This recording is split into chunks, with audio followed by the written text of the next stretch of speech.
get through this. Easy for listening. I wasn't able to do it. Easy for dancing. I'm not a great lover of cats. That's my fear. You're a disgrace, you are. Not me. That's my fear. You're a disgrace, you are.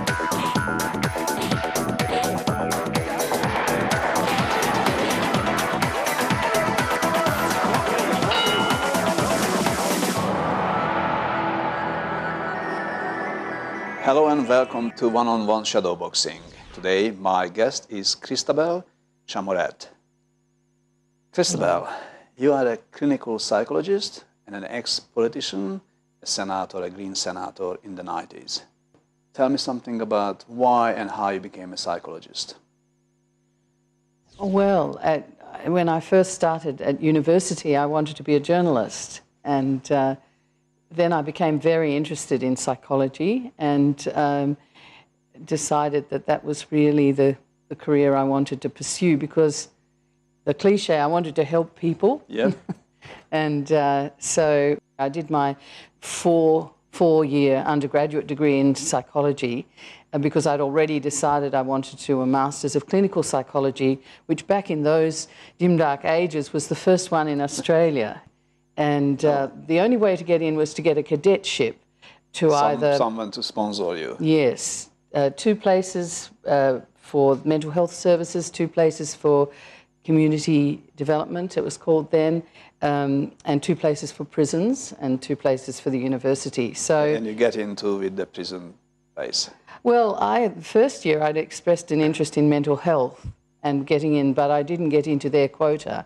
And the second year, the then director of the prisons department, who was on the selection panel, said, oh, if you don't get into mental health, how would you feel about working in prisons? And I said, that's fine with me. I have a feeling there's as many people who need psychology in prison as there are in the mental health services. And of course that hit the nail on the head, because right then it was the revolving door policy, and a lot of mentally ill people were ending up in prison as the only place that could hold them. And he was a very progressive and enlightened man, Colin Campbell, and he was the person who started bringing psychologists into the prison system. Prison system in Australia. Yes. How the prison system that time and even today was working towards to rehabilitate and help the people who've been ending up in prison? Well, definitely the ethos under which I was employed was a rehabilitation one. But what it did, coming into the prison system, it totally radicalised me. I suddenly became a prison reform activist because I could see that the prison system wasn't working to do what it was, in the community's eyes, designed to do, which is protect the community and to keep people from offending. And it wasn't doing that. It was a brutal place. It wasn't improving the situation of the people that were in it, and it wasn't keeping the community safe. But in those days, it was far more enlightened than it is now. It's far more punitive now, and people seem to think that locking people up in prison is a solution. And they still think it today, rather than more than even before. Oh, much more. So what do you think, what makes the society in general think this is the solution? There is a fear of people who commit crimes, of seeing them as different from us or from our family members, and feeling as though we need to be protected from them. And also the emphasis on punishment as saying, we don't agree with this. So fear and a kind of anger or pain at the difficulties or the suffering that's been caused by crime makes it easier for people to have a simple idea, which the politicians ride, which is we'll keep the community safer by locking more people up.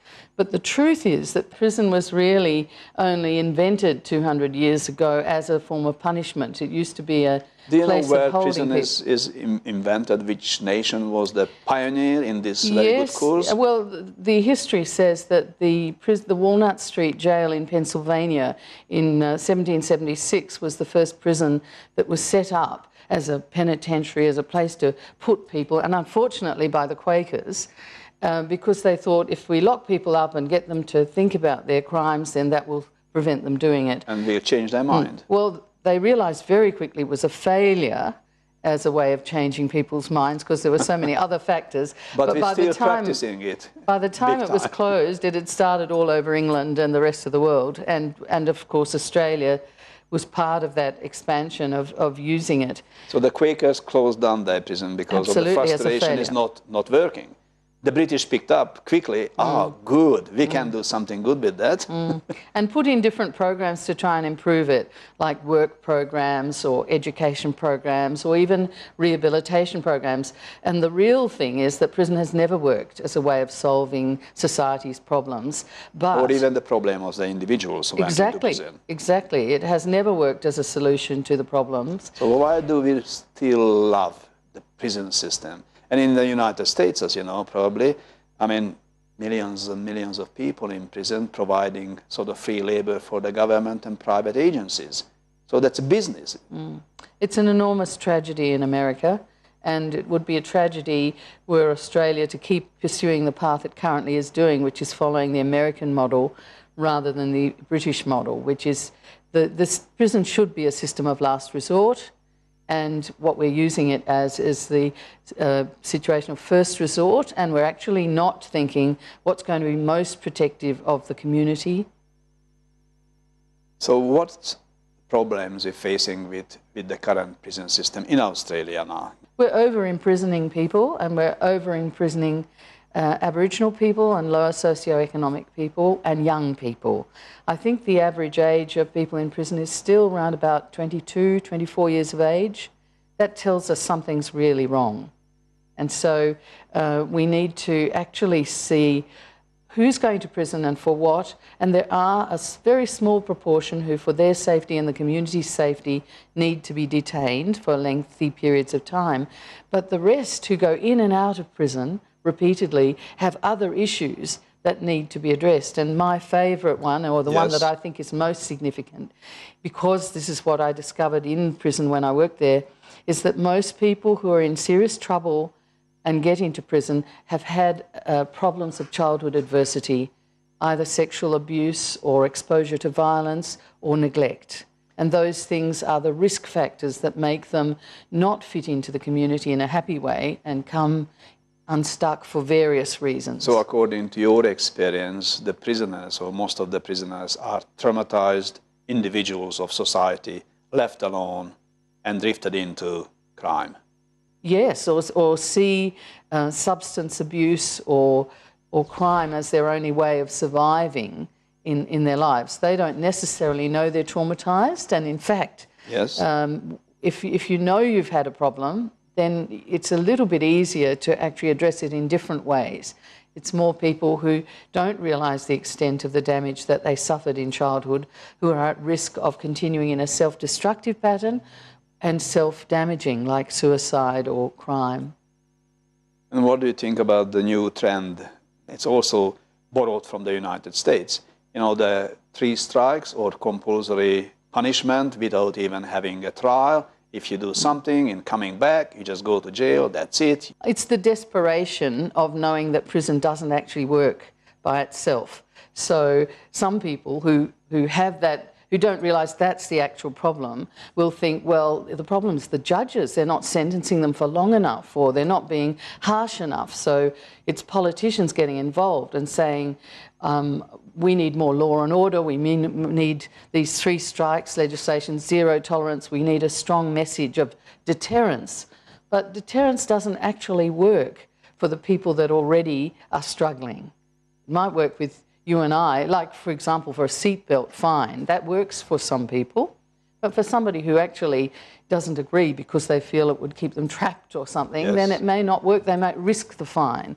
And for people that are desperate for work or money or some way of surviving, they can tip over into crime, and they're not deterred by the fact that they might lose time of their life in jail. They don't like it, but it's not sufficient to prevent them to stop doing what they're doing. And it's very similar with more personal offences like sexual offending or violence, that's not actually influenced by an advertising campaign of don't be violent. So Christabel, what is missing from according to you or your experience, which is more than 30 years, what is missing from the prison system There are some little... Put the politicians into prison. Well, every time somebody of that order, a judge or a politician, goes to prison, I think, oh, at least they'll see what it's like now. Because, quite honestly, before I worked there, I had no idea how damaging it was. That's what opened my eyes. But the little signs of hope are the emphasis on restorative justice as an alternative, and to try and help there to be a response to the harm that's been caused in the community, and looking at victims and what would really help them, rather than simply the courts and the state taking it out of the hands of victims and actually just using prison. The other thing that I have a big passion about is the need for treatment, for actually providing adequate resources for people who want to change, either while they're in prison or before they go to prison, if they're willing to do community-based treatment ahead of going to prison, or when they come out of prison, so that we actually, as well as just releasing people from jail potentially worse off than when they got in terms of their adjustment and their readiness to survive in the community, we ought to be providing some insight and understanding to help them not to repeat those patterns of behaviour that got them into trouble in the first place. So my biggest passion is that we give more emphasis to treatment. On that note, Christabel, we have to go to a short break, but please stay with us, because after the break we're coming back with more discussion on prison and offenders and victims with Christabel.